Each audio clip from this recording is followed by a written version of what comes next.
Salut, je vous retrouve pour une nouvelle vidéo recette où je vais faire des frites de carottes. J'ai jamais testé, mais j'ai vu une recette sur Insta qui me tentait trop. Et je me dis que les frites de patates normales et les frites de patates douces, c'est exceptionnel. Alors pourquoi pas les frites de carottes? C'est des carottes qui viennent de J'ai Bon Goût. Elles livrent sur Bordeaux et ses environs. C'est que des produits frais et locaux. Et il y a aussi un panier bio. Moi, c'est celui que j'ai là. Je vous mettrai le lien à son site dans la barre d'infos. Les carottes, elles étaient pleines de terre, donc je les ai bien frottées avec une petite brosse et je les ai bien rincées. Comme ça, je vais pouvoir garder la peau parce que la peau sur les frites, ça donne grave cet aspect croustillant. Donc, on va surtout pas l'enlever. On va les couper en quarts. C'est parti!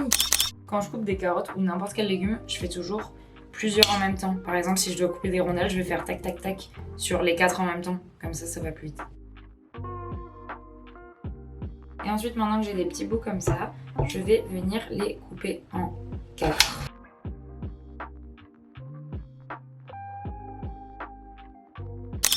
J'ai fait le test des couleurs là. En gros, c'est un truc pour savoir quelle couleur te va bien, genre colorimétrie quoi. T'as des couleurs d'été, des couleurs d'hiver, des couleurs d'automne. En gros, c'est des différents tons de couleurs qui sont catégorisés comme ça. Et t'es censé en avoir un qui te va mieux qu'un autre. J'ai fait le test et moi, ce qui me va mieux, c'est je sais plus, automne, je sais pas quoi, je vous le mettrai ici. Mais en fait, après, j'ai réfléchi et je me suis dit, peut-être que j'aurais pas dû faire ce test parce que maintenant, quand je vais m'habiller, je vais penser à ça. Et je vais me dire, ah mais non, je peux pas mettre ça ou je peux pas acheter ça. J'achète vraiment très peu et quasiment que de seconde main. Mais je vais me dire, je vais pas acheter ça parce que c'est pas la bonne couleur ou cette couleur me va pas et tout. Et donc, en fait, je trouve ça nul parce que je vais m'empêcher de porter des trucs et des couleurs que j'aime bien potentiellement. Par exemple du rose, j'ai plein de trucs roses, mais apparemment le rose est dans mes couleurs à ne pas mettre. Ça me saoule parce que j'aimerais bien porter du rose sans me dire ça, sauf que maintenant c'est trop tard. Vu que maintenant je sais que le rose me va pas, mais je vais plus avoir autant envie d'en porter parce que même inconsciemment je vais me dire qu'une autre couleur va plus me flatter ou flatter mon teint ou quoi. Donc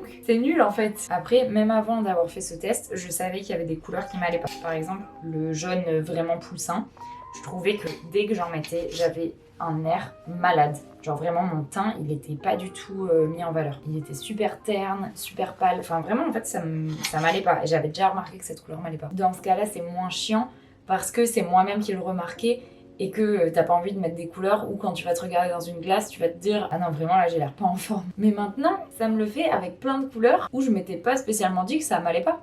En fait, je me suis eu moi-même en regardant ça. Bon, j'espère que ça va être bon parce que c'est les recettes que tu vois sur Insta et des fois, c'est un peu du mytho, hein, on va pas se mentir. Ça a l'air hyper bon en vidéo et en fait, quand tu le fais toi-même, c'est pas le même délire. Et d'ailleurs, j'avais mis un réel il y a pas longtemps sur Insta pour vous expliquer une recette que j'ai découverte il y a pas longtemps et qui est vraiment exceptionnelle. C'est les courgettes mais pizza. En fait, je vous explique, c'est hyper simple si vous n'avez pas vu mon réel. C'est juste, tu coupes les courgettes en tranches de à peu près 1 cm. Tu les disposes sur une plaque de cuisson.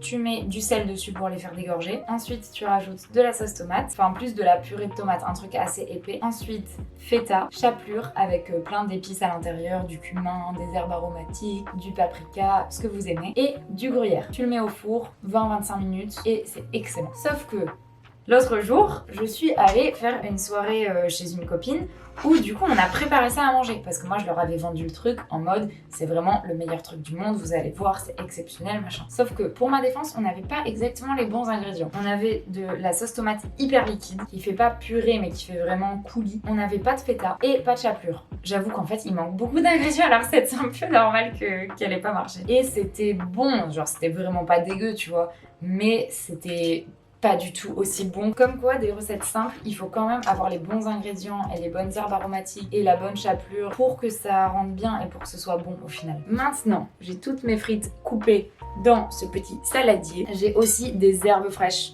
exceptionnelles. Oh non, j'ai de l'eau dans mes carottes maintenant. Mais ça me fait penser à un truc. Comme quoi, tout arrive vraiment pour une raison. Ça me fait penser, me demandez pas pourquoi, mais qu'il faut que je rajoute de la farine ou de la sorte de maïzena à mes frites, comme ça va les rendre toutes crispy. Donc, ce que j'étais en train de dire, c'est que j'ai plein d'herbes trop bonnes de J'ai Bon Goût. Ciboulette, persil, basilic. J'en ai aussi en pot dans mon jardin, mais beaucoup moins et beaucoup moins beau. Le basilic de mon jardin, il est pas trop content, il a eu très chaud pendant la canicule. La ciboulette, pareil, là, regardez cet énorme bouquet de ciboulette, comment elle est trop belle. Et par contre, les herbes comme ça, fraîches, Je vais pas les mettre pendant la cuisson parce que elles vont perdre toutes leurs vitamines, c'est un peu bête. Donc il vaut mieux les mettre après la cuisson. Par exemple dans une sauce. Et c'est ce qu'on va faire, je vais préparer une petite sauce aussi. Mais maintenant, place aux frites, à l'huile d'olive et aux épices. Et les épices, je mets cumin, paprika et l'ail en semoule comme ça granulé. C'est hyper bon. C'est beaucoup plus pratique de mélanger avec les mains, mais j'ai la flemme de me mettre plein d'huile sur les mains. Donc on va faire ça avec les deux pelles là.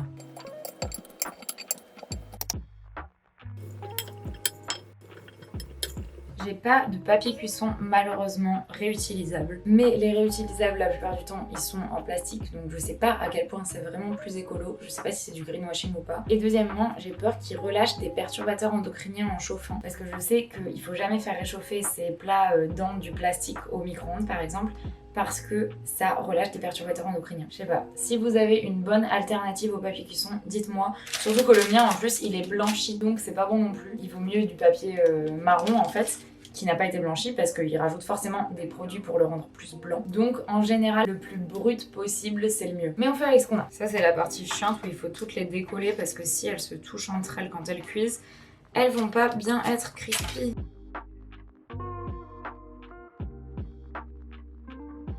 Et donc les frites, il faut les mettre dans un four déjà chaud pendant 20 à 30 minutes à 180 degrés.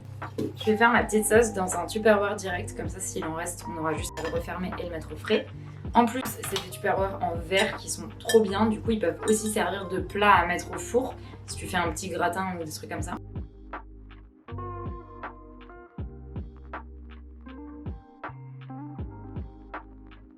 En fait, je trouve que c'est grave une bonne idée de faire des frites de légumes et des frites de patates douces et tout. Mais quand tu veux ne pas manger de viande, tu sais pas trop avec quoi le manger. Genre là, par exemple, les frites de carottes, je sais absolument pas avec quoi je vais les manger. Et c'est un peu pareil pour les petites patates que tu fais à la poêle, là, tu sais, genre les petites potatoes.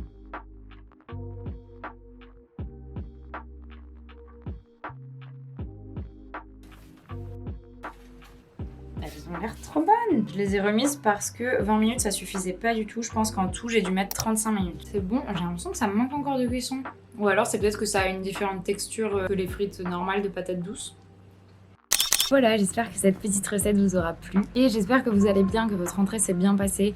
Et sachez que si c'est pas le cas, tout passe. Il y a 1 an et demi, je faisais un stage qui me plaisait absolument pas en Angleterre. Et ça m'a vraiment paru une éternité. Et peut-être que j'aurais dû arrêter avant parce que dès le début, je savais que ça me plaisait pas. Mais je l'ai pas fait. Dans tous les cas, je me dis que c'est pas perdu. Il y a jamais d'année de perdu. Il y a jamais rien qui est perdu parce que tout est une expérience. Et tout peut t'apprendre des nouvelles choses. Tout ce qu'on fait dans notre vie est là pour nous enseigner une leçon et pour nous faire grandir et nous faire évoluer. Bref, dans cette entreprise, je me souviens que tous les matins, quand je me levais, j'avais pas du tout envie d'y aller, j'avais la boule au ventre. Le soir, j'étais tellement contente de sortir du taf, mais je repensais direct que le lendemain matin, j'allais devoir faire pareil.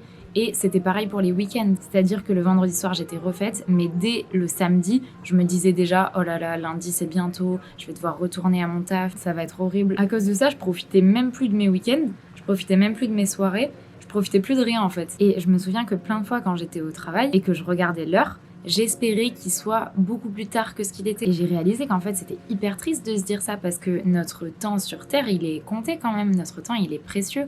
Et de se dire qu'on espère que notre temps passe plus vite, genre c'est nul. Et donc je savais que j'étais dans un endroit qui me faisait me sentir comme ça et heureusement que ça allait pas durer toute une vie. Et c'est aussi pour ça que je l'ai fait. Mais j'ai essayé de trouver des solutions, j'ai essayé de travailler en télétravail, j'ai essayé de demander beaucoup plus de travail, plus de responsabilités. Bon, ça marchait pas trop. J'ai essayé de faire en sorte que ce temps-là soit le plus agréable possible. Aujourd'hui, je suis dans une bien meilleure situation. Le stage est loin derrière moi et il m'a quand même permis de faire des choses comme commencer sur les réseaux et ouvrir cette chaîne YouTube. C'est pas pendant le stage que j'ai ouvert cette chaîne YouTube, mais je commençais déjà à y réfléchir et j'avais lancé mon TikTok à ce moment-là et mon Instagram et tout. J'avais de nouvelles idées, bref, j'avais envie de faire des choses. Et vu que j'avais plein de temps au travail à ne rien faire, j'avais le temps de réfléchir. Donc même dans les trucs relous, il y a quand même des opportunités et des leçons à tirer. J'essayais vraiment de faire en sorte que ce stage ne me serve pas à rien. Et si aujourd'hui vous êtes dans une situation où vous kiffez pas votre taf, où vous vous sentez un peu bloqué et vous voyez pas trop de moyens d'avancer, ben ça passera et ça peut arriver à tout le monde. Aujourd'hui, je kiffe faire mes vidéos, je kiffe faire mes études à côté, donc les situations chiantes passent. Je vous dis à dimanche prochain, 10h pour une nouvelle vidéo et tous les jours sur Insta. Ciao.